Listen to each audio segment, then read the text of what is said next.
Good morning students. BEd second year के special paper guidance and counselling के अंतर्गत हम लोग निर्देशन के कार्यों को हमने देखा था कि निर्देशन के कौन कौन से कार्य होते हैं, व्यक्तिगत कार्य, शैक्षिक कार्य, व्यावसायिक कार्य। तो हम लोग आज अब शुरू करने वाले हैं शैक्षिक निर्देशन के। हमने शैक्षिक निर्देशन देखा था कि शैक्षिक क्षेत्र में किस तरह से या शैक्षिक निर्देशन के क्या क्या कार्य उसके होते हैं। एक निर्देशक के विषय चयन में पालन की सहायता करना, शैक्षिक समस्याओं का निवारण में सहायता करना आदि हमने बहुत सारे पॉइंट्स देखे थे।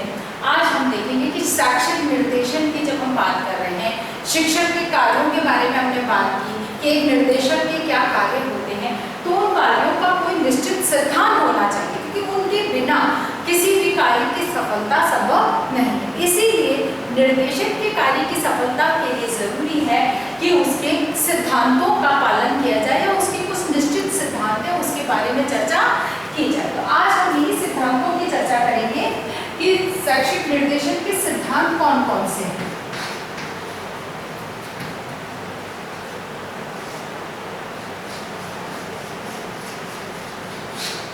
शैक्षिक निर्देशन के हम सिद्धांतों की आज चर्चा करेंगे कि शैक्षिक निर्देशन के कौन कौन से सिद्धांत हैं। तो सबसे पहला जो सिद्धांत है, सबसे पहली बात इसके अंदर आती है संबंधित उचित सूचनाओं का संकलन। उचित सूचनाओं का संकलन, यानी कि एक निर्देशनकर्ता को जब शैक्षिक निर्देशन का कार्य उसे करना है तो सबसे पहला जो सिद्धांत है उसके लिए वो ये है कि जितनी भी सूचना एक बालक से संबंधित, चाहे उसके स्वास्थ्य संबंधी है, उसके शैक्षिक विकास से संबंधित है, सामाजिक है, आर्थिक है, सांस्कृतिक है, उसके व्यवहारिक संबंधित है, किसी भी प्रकार की उसकी सूचनाएं हैं, उनका उचित सूचनाओं का संकलन किया जाना चाहिए, यानी कि सत्य सूचनाएं होनी चाहिए। हर किसी से सुनी सुनाई बात को सूचना के रूप में नहीं लिखा जाना चाहिए। बालक की जो निर्देशन की जो रूपरेखा तैयार करने वाले हो उसमें इस चीज को ध्यान में रखा जाना चाहिए कि हर किसी से सुनी हुई बात को आप सूचना की तरह से नोट कर दें और उसके आधार पर आप अपनी कार्य योजना का निर्माण करते हैं तो मानकर चलिए कि आपकी सफलता सिद्ध नहीं होगी या आपकी सफलता संदिग्ध होगी। ऐसे में एक निर्देशनकर्ता की कार्य की सफलता तभी है जब वह सही उचित सूचनाओं का संकलन करेगा। दूसरी बात जो आती है यहाँ पर, दूसरी बात आती है सभी विद्यार्थियों को निर्देशन, सभी छात्रों को निर्देशन, यानी कि ये ना हो कि हमने अमुक अमुक ग्रुप बना लिए कि भाई ये कुछ प्रखर बुद्धि के इंटेलिजेंट मतलब प्रतिभाशाली बालक है, इनका एक ग्रुप बना लिया। किसी सृजनात्मक क्रिया, किसी कार्य जैसे संगीत में गायन में जाता है तो उसका एक ग्रुप बना लिया और खाली उन्हीं को निर्देश करना, ऐसा नहीं है। हर क्षेत्र से संबंधित, हर बालक से संबंधित उसकी आवश्यकताओं के अनुसार सभी बालकों को निर्देशन के सभी अवसर प्राप्त होने चाहिए। ऐसा नहीं है कि हमने अमुक अमुक ग्रुप बना लिए, समूह बना लिए और खाली उन्हीं को निर्देशन दिया और बाकी को हमने छोड़ दिया, ऐसा नहीं होता है। इसलिए निर्देशन का कार्य करते समय निर्देशक को ये ध्यान रखना है कि सभी छात्रों को समान रूप से निर्देशन प्राप्त हो सके। फिर बातें प्रमाणीकृत परीक्षणों का प्रयोग।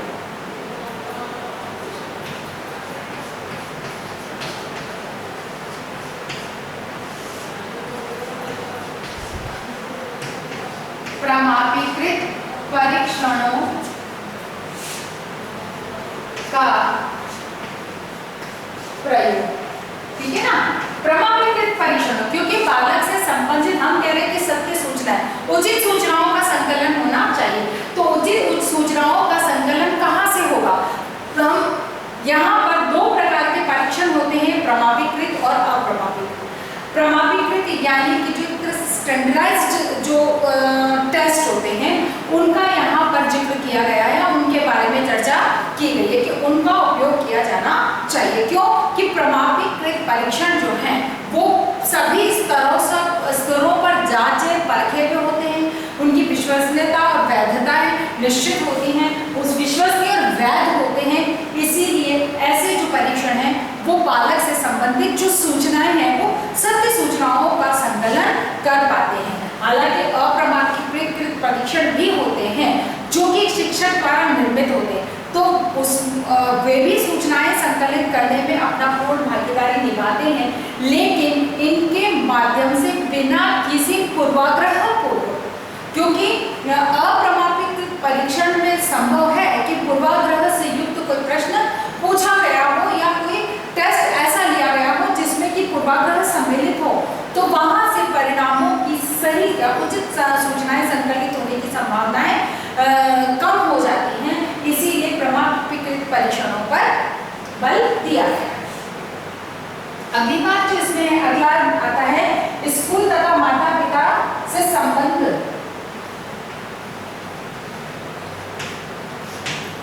स्कूल तथा अभिभावक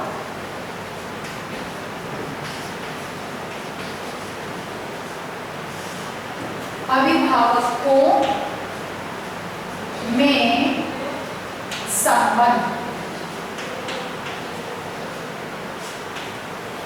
स्कूल तथा अभिभावकों में संबंध, विद्यालय तथा अभिभावकों के बीच में घनिष्ठ संबंध होने चाहिए, क्योंकि निर्देशन कार्य को करने के लिए बहुत अनिवार्य होता है कि विद्यालय को अभिभावक और परिवार के बीच में बालक की क्या स्थिति है, अभिभावक क्या चाहते हैं, किस तरह का सोचते हैं, वो क्या सूचनाएं देते हैं, इन सूचनाओं को संकलित करने के लिए विद्यालय को अभिभावकों से संपर्क स्थापित करना बहुत आवश्यक होता है।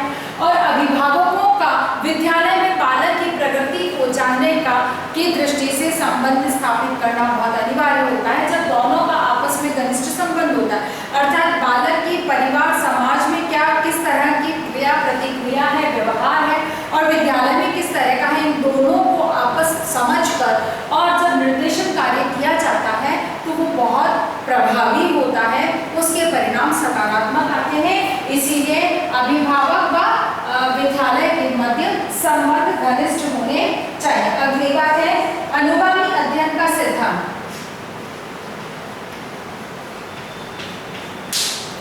अनुगामी अध्ययन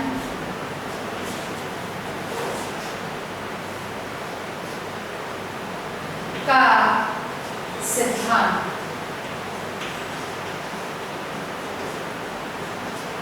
अनुगामी अध्ययन यानी कि मतलब जो आपने बालक को निर्देशन दिया है, निर्देशन देने के बाद छोड़ देना नहीं चाहिए, बल्कि जो आपने निर्देशन दिया है उसका प्रभाव, उसके परिणाम आदि के बारे में निरंतर रूप से सूचनाएं प्राप्त करते रहना चाहिए। ऐसा नहीं कि आपने एक बार निर्देशन दिया, जो भी परिणाम हो रहे हैं वो निर्देशन जिसको दिया है प्राप्तकर्ता के ऊपर छोड़ दिया गया, ऐसा नहीं होना चाहिए।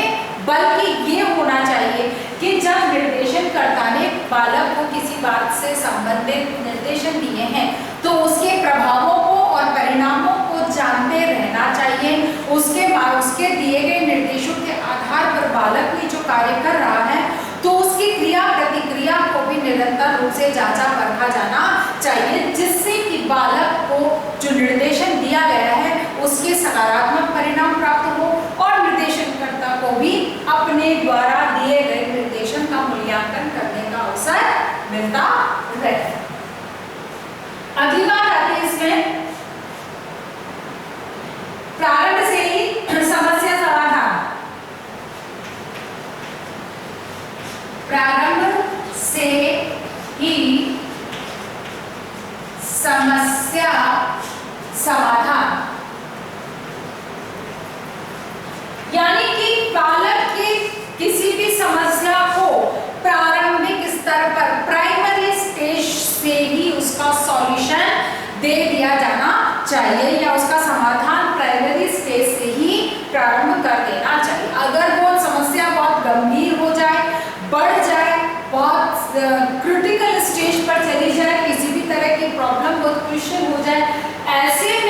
उस समस्या का निवारण करना थोड़ी समस्या हो सकती है, या उचित परिणाम प्राप्त न हो, या फिर समस्या का समाधान करने में बहुत अधिक लंबा समय लग सकता है। यानी कि बहुत क्रूशियल स्टेज या बहुत गंभीर स्तर पर तक पहुंचने से पहले ही अगर उसका निवारण कर दिया जाए, उसका सॉल्यूशन कर दिया जाए, तो मान कर चलिए कि वो समस्या कभी बालक के लिए रहेगी और कभी भी उसको उसके विकास में बाधा उत्पन्न नहीं करेगी। इसीलिए प्रारंभिक स्तर पर यानी कि प्राइमरी स्टेज पे ही सॉल्यूशन उसके लिए जो गाइडेंस है वो दे दी जानी चाहिए, जिससे कि प्रॉब्लम का रूप धारण ही न कर सके, वो प्रॉब्लम ही न बन पाए। फिर शैक्षिक निर्देशन में शिक्षा का अभिन्न अंग, शिक्षा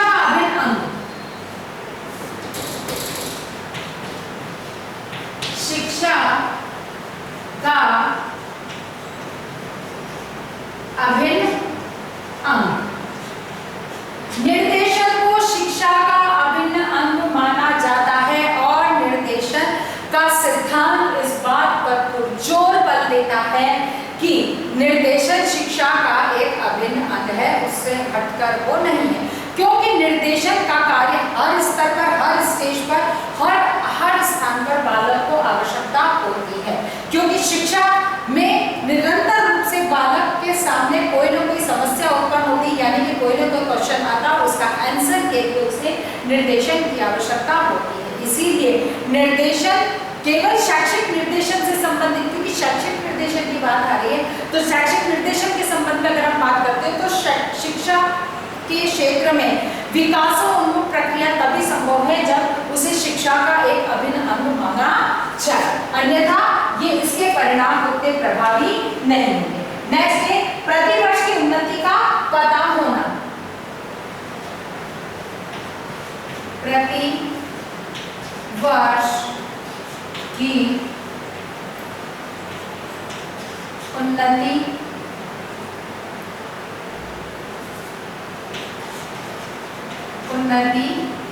का पता होना, यानी कि एक शिक्षक को या निर्देशनकर्ता को बालक की प्रति वर्ष की उन्नति का पता होना चाहिए, यानी कि उसे निरंतर रूप से इस बात का पता होना चाहिए कि बालक इससे पहले की कक्षाओं में उसकी उन्नति का स्तर क्या रहा है, किस विषय में उसको समस्या रही है, क्योंकि किसी विषय तक विशेष विषय से संबंधित समस्या का पता लगाने का सबसे अच्छा माध्यम ही यही है कि प्रति वर्ष की उन्नति को जांचा परखा जाए या उसका अध्ययन किया जाए, जिससे कि बालक की किसी विषय विशेष में सब्जेक्ट स्पेशल में यदि कोई प्रॉब्लम है तो उसका पता लगाना या उसको आइडेंटिफाई करना बहुत इजी हो जाता है। इसीलिए ईयर बाय ईयर जो प्रोग्रेस है बच्चे की, उसकी डिटेल स्टडी होनी चाहिए।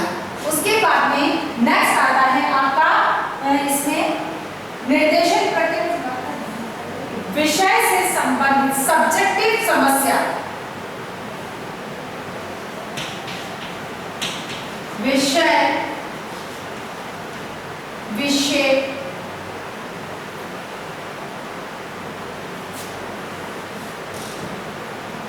विषयगत समस्या का पता लगाना।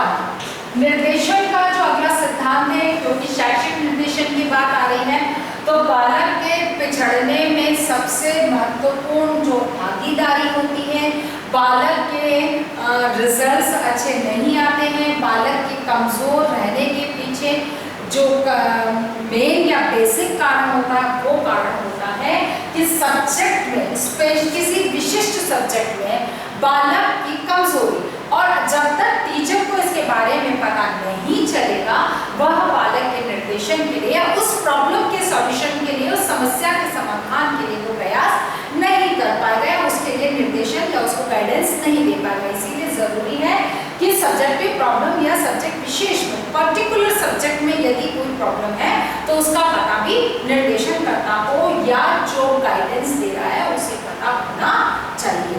अर्थात इन सिद्धांतों के आधार पर निर्देशन के कार्य को अगर किया जाता है, चाहे शिक्षक करता है या कोई निर्देशन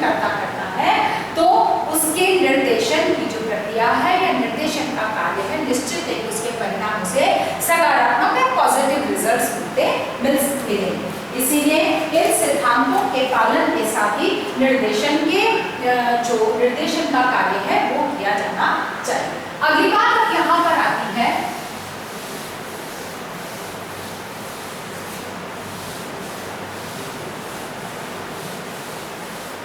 सिद्धांत के साथ में हमारा एक टॉपिक और हम जोड़ेंगे आज, वो है विभिन्न स्तरों पर प्राथमिक स्तर पर निर्देशन।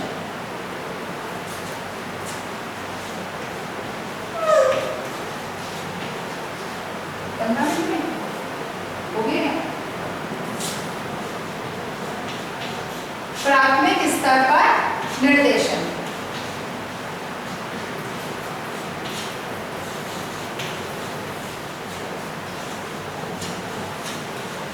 प्राथमिक स्तर पर निर्देशन, चूंकि निर्देशन की जब हम बात करते हैं तो क्या था, एक सिद्धांत में कि प्रारंभिक अवस्था से प्राइमरी स्टेज से ही अगर समस्या का निवारण कर दिया जाए तो 100% है कि बच्चे को सक्सेस या जो है किसी समस्या का सामना बालक को नहीं करना पड़ेगा। तो प्राथमिक स्तर वही प्रारंभिक अवस्था है, प्राइमरी स्टेज। तो प्राइमरी स्टेज पे गाइडेंस का क्या है, तो इसके सबसे पहली चीज जो आती है इसके उद्देश्य क्या होने चाहिए, क्योंकि प्राथमिक स्तर पर अगर हम निर्देशन की बात करते हैं तो मूल रूप से इसके 3 उद्देश्यों की चर्चा की जाती है या हम कर सकते हैं। पहला है बालक के व्यक्तित्व का विकास,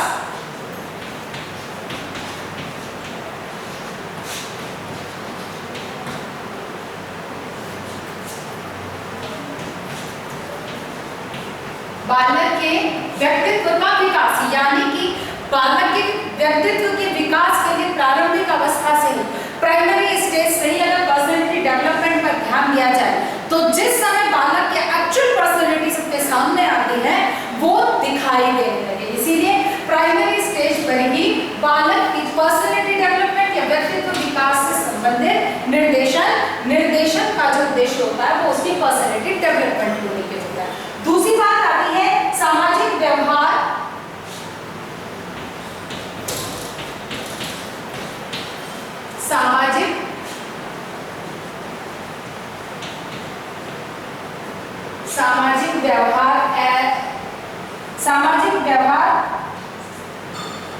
सामाजिक व्यवहार से संबंधित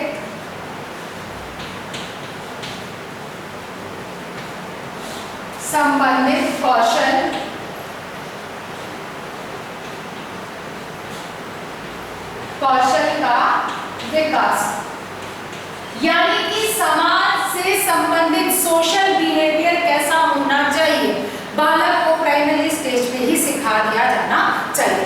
अर्थात कि प्राइमरी स्टेज पे गाइडेंस का जो ऑब्जेक्टिव है या उसका उद्देश्य है वो है सामाजिक व्यवहार, सोशल बिहेवियर के कौशल का कैसे विकास या उस कौशल बिहेवियर में किस तरह से सोशल बिहेवियर उसे करना चाहिए, इसके लिए उसको पहले से ही ट्रेन कर दिया जाए, ट्रेनिंग दे दी जाए। और तीसरा है अधिगम संबंधी समस्याओं का समाधान, अधिगम संबंधी समस्याओं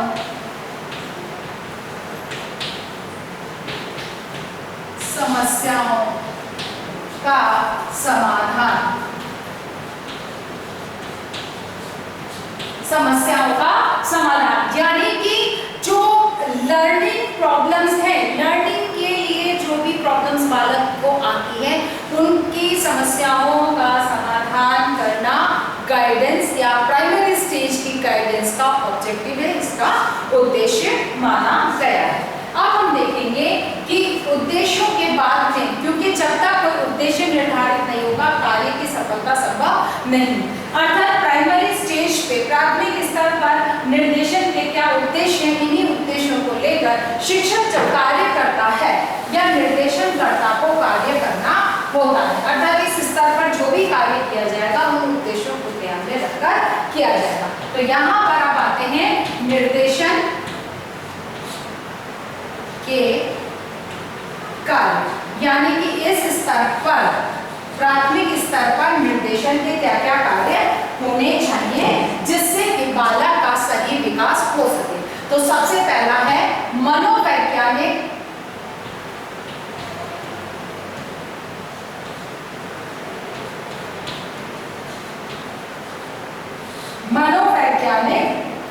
सहायता।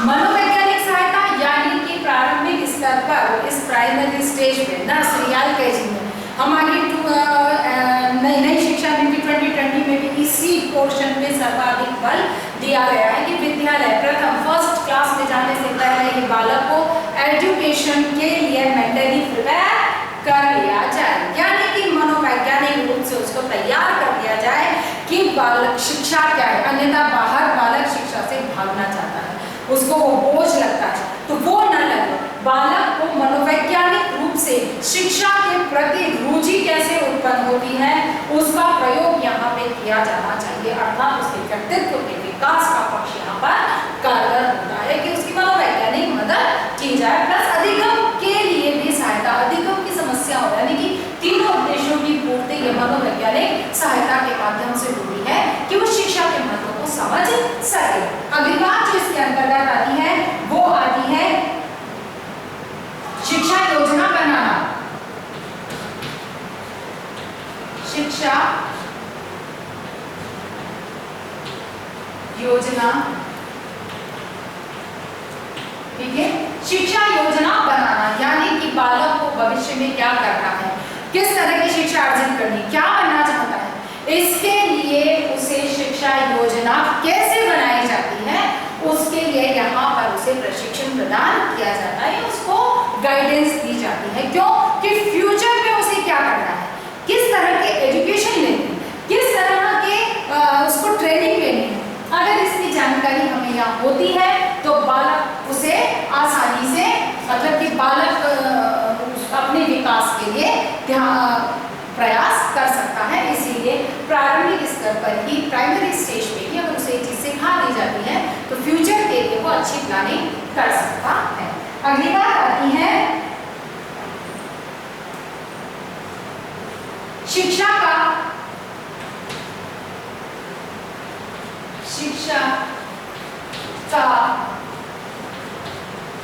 लाभ उठाना, यानी कि शिक्षा का अधिक से अधिक लाभ कैसे उठाया जाए।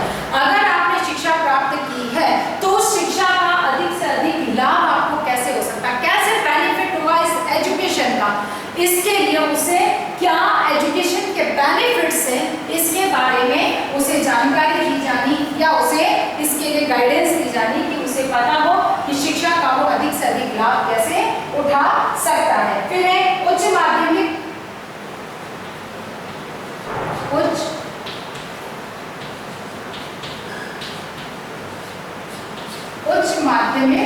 कक्षाओं में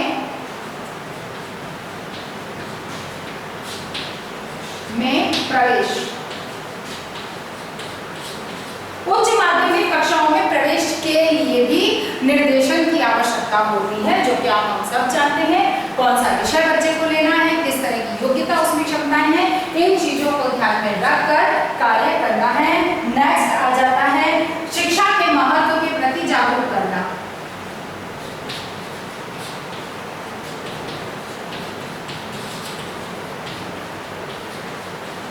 शिक्षा के महत्व के प्रति जागरूक करना कि शिक्षा क्या है, इसका मनुष्य के जीवन में क्या महत्व है, इसके प्रति उसे जागरूक किया जाएगा तो निश्चित है वह शिक्षा जो है एजुकेशनल पॉइंट ऑफ व्यू से जो उसकी प्रोग्रेस होनी चाहिए उसको वो ध्यान देगा। नेक्स्ट आ जाता है अध्यापक अभिभावक की भूमिका। बालक के विकास में अध्यापक व अभिभावक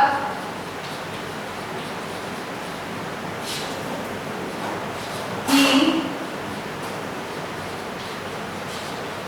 भूमिका, यानी कि बालक के विकास में अध्यापक और शिक्षक की संयुक्त भूमिका होनी चाहिए। दोनों को एक दूसरे की सारी बात पता होनी चाहिए तभी बालक के सही निर्देशन दिया जा सकता है। फिर है समायोजन।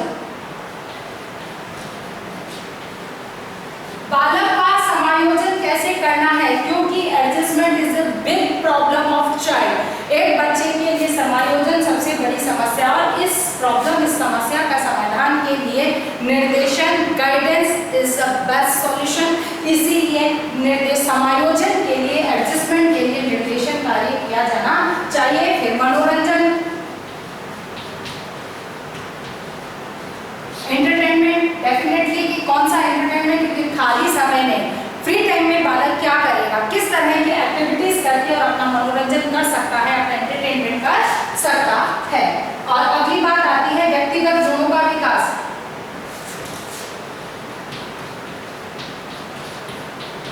व्यक्तिगत गुणों का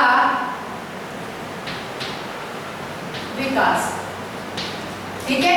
व्यक्तिगत गुणों का विकास भी बहुत महत्वपूर्ण बिंदु है, क्योंकि बालक में बहुत सारे व्यक्तिगत गुण होते हैं जिनका विकास निर्देशन के माध्यम से, क्योंकि बालक को अपने गुणों के बारे में कई बार पता नहीं होता, तो शिक्षक एक अच्छे गाइडर की तरह गाइडलाइन देकर और उसे अपने उसके गुणों के विकास में सहायता प्रदान कर सकता है। फिर बाद में है विशिष्ट बालकों को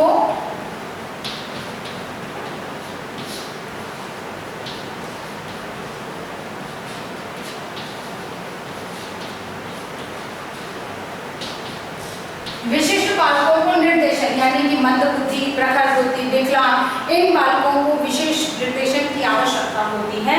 जो एक निर्देशन जो प्राथमिक स्तर पर कार्य है वो, क्योंकि यहाँ पर अगर अपने जो भी उसमें कमियां हैं, उन कमियों पर विजय कैसे प्राप्त की जा सकती है, अगर ये चीज सिखा दी जाती है तो आगे जाकर वो कमियां बालक पर हावी नहीं होती, बालक उन कमियों पर हावी होता है। और जो व्यक्ति अपनी कमियों पर हावी हो जाता है वो निश्चित है कि सफल हो पाता है। इसीलिए विशिष्ट बालकों के विशेष निर्देशन की यहाँ पर आवश्यकता होती है। और लास्ट है हमारा कुसमायोजित छात्रों के लिए।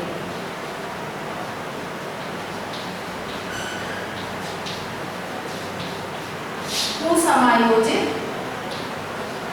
बालक, कुसमायोजित बालकों की सहायता के लिए भी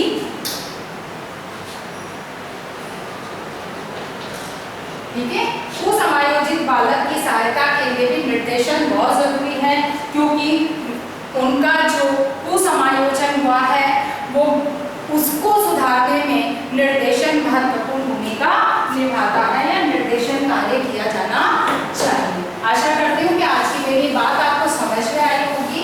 इसी आधार पर आपको एक क्वेश्चन आपको करना है। आज का आपका होमवर्क है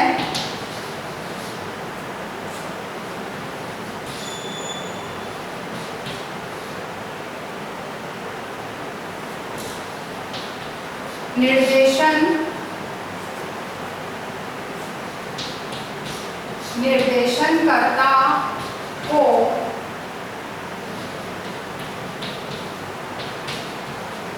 शैक्षिक निर्देशन के लिए किन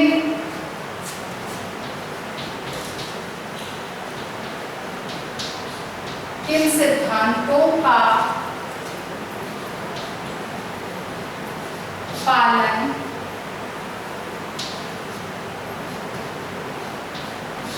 करना चाहिए। क्वेश्चन 2, प्राथमिक स्तर पर